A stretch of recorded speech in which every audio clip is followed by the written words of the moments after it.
My name is Joshua, a climate justice activist from Uganda, part of Rise Up Movement and Fridays for Future MAPA. MAPA meaning most affected people and areas.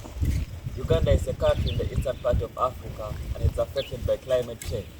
In Uganda, we have recently faced the floods in Mbale district and the droughts in Karamoja sub-region. Karamoja is an area of pastoralists. The recent famine has caused the death of over 900 people, and most of these were women and children. That's why we demand for climate justice and we demand for a just transition. In Karamoja sub-regions, we observe these pastoralists have been living in such an area for a long period of time, meaning they have been having knowledge and traditions that have preserved them.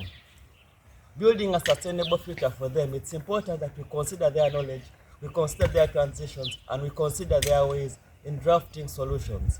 For example, if you're making solutions for Karamoja, solutions to help them with a more sustainable food future, making solutions for Karamoja without the Karamojongs is making solutions which will not work. Solutions for Karamojongs must be made by the Karamojongs, meaning pastoralist tribes must be considered when making solutions for these communities.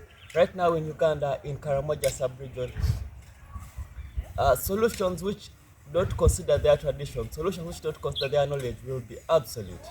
And that's why I believe it's important for us to build a future for them while considering their knowledge. Thank you. My name is Ayo Fortunate, an indigenous climate activist from the True tribe in the northeastern Uganda. Animals are everything to us. We, the indigenous people in Karamoja region, we drink the milk, we drink and eat the blood, we eat the meat, we even use skin as clothes. When our animals die or are taken away, what should we do? I believe building a resilient food future must be weaved around our tradition and culture. For example, in my region, Karamoja, trees are seen as sacred. This is something we can build on to conserve the biodiversity. Our cultures have solutions.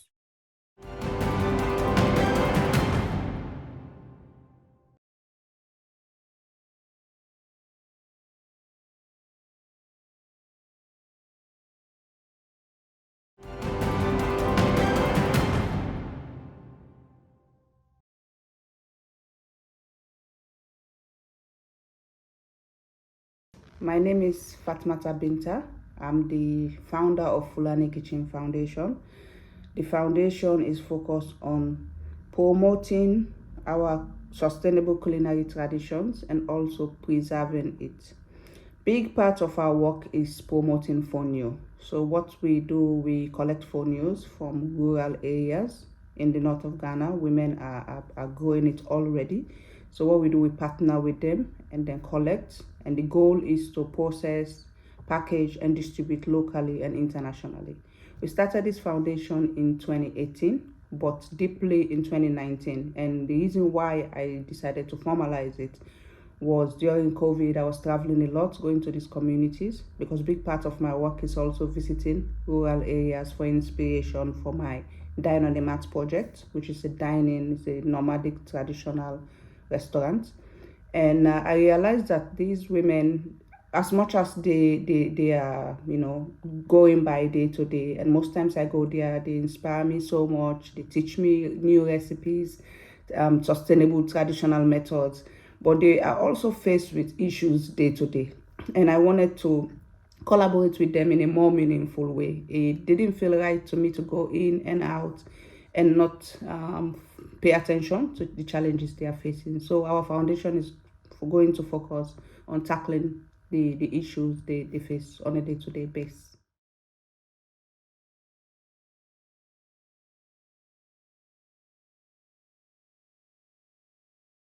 One of the most important ingredients we use in Fulani communities is actually, I would say, two. Fonio is one, definitely. It's an ancient grain. It has been around for so long. Healthy, gluten-free, easy to grow when you think about our planet. But also, most importantly, we use something we call oji. And then in Ghana, they will call it dawa dawa. The English name is African locust bean.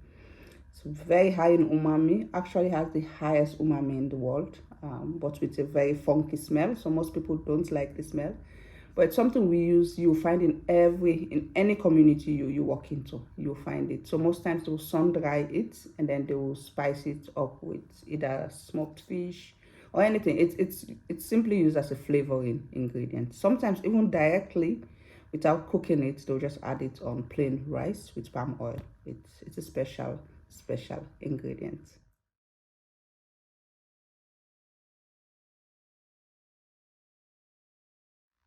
When you think about the role of food in a Fulani community, it's everything.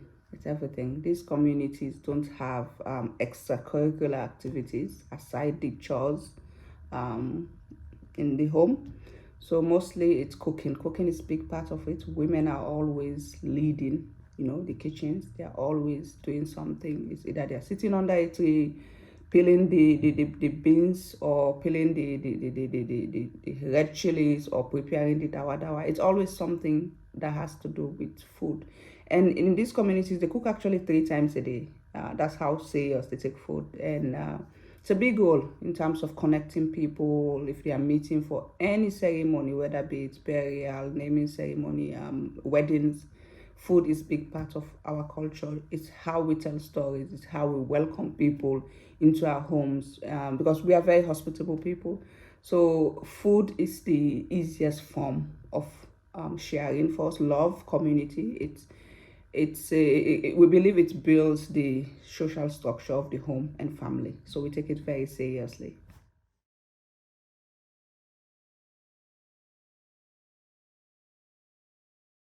I think connecting to our food traditions, is very important because I personally think it's slowly fading away because of the pace of which the world is moving. Technology is taking over, not a bad thing, but I think it's also shifting our focus from our sustainable traditional methods, and I think we need that. It's very important to when it comes to going forward, and thinking about our planet and all the important conversations we are currently having. I think the best way possible is to reflect. I think we need to reset, really need to reset when it comes to food and eating, and how and the role food plays in our environment. I think the big part of it, we need to reflect and reset. We should focus on what's sustainable, what we need going forward, and then plug that into technology and everything else that's going to combat the challenges we are facing as a community.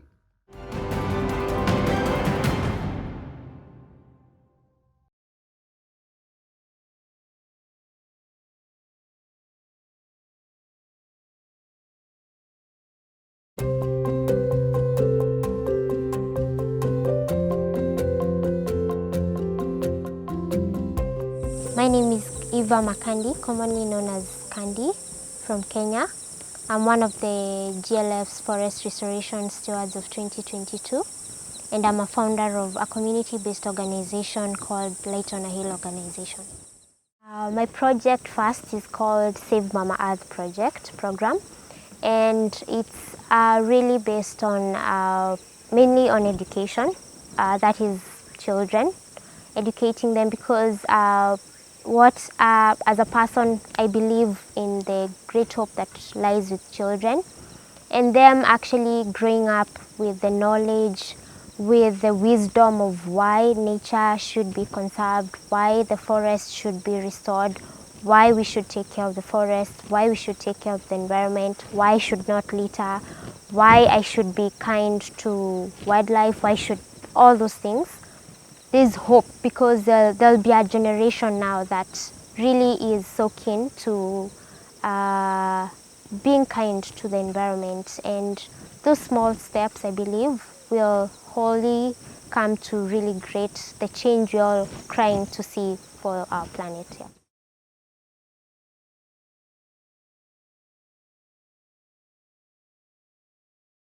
Getting involved in restoration, my motivation is really dated back to my early years, because I was brought up in a really rural setup by my grandma. and she was really keen to conserving nature and having trees around us, and especially fruit trees. We had so many while growing up with my brother, and really I related with birds, them singing in the morning. Really their tweets woke us up, and there was just beautiful diversity in nature while I was growing up, because she was a woman who valued education and really focused on making the world a better place, and that involves restoration and all the likes. Yeah. So.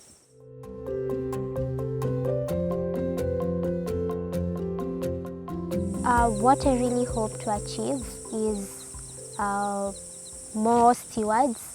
I really hope to pass it on and really educate more people, mentor especially children, on importance of restoration and the beauty around taking care of nature, taking care of the environment, towards healing the planet, of course.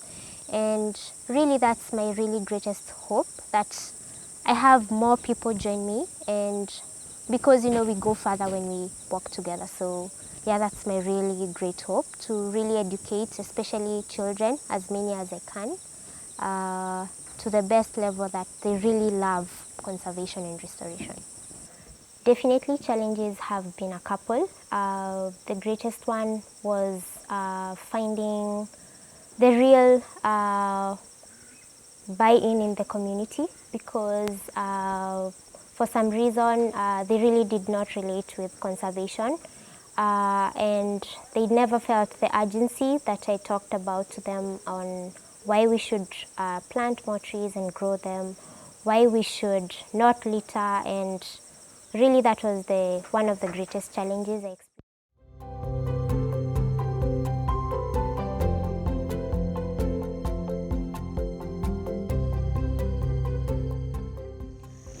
What I would love to share with the world is, especially to a younger me, to a young person or a lady, a woman, a man, of course, listening to me, who is second guessing their work, or really thinking they're really not doing anything or enough for whatever space they are in.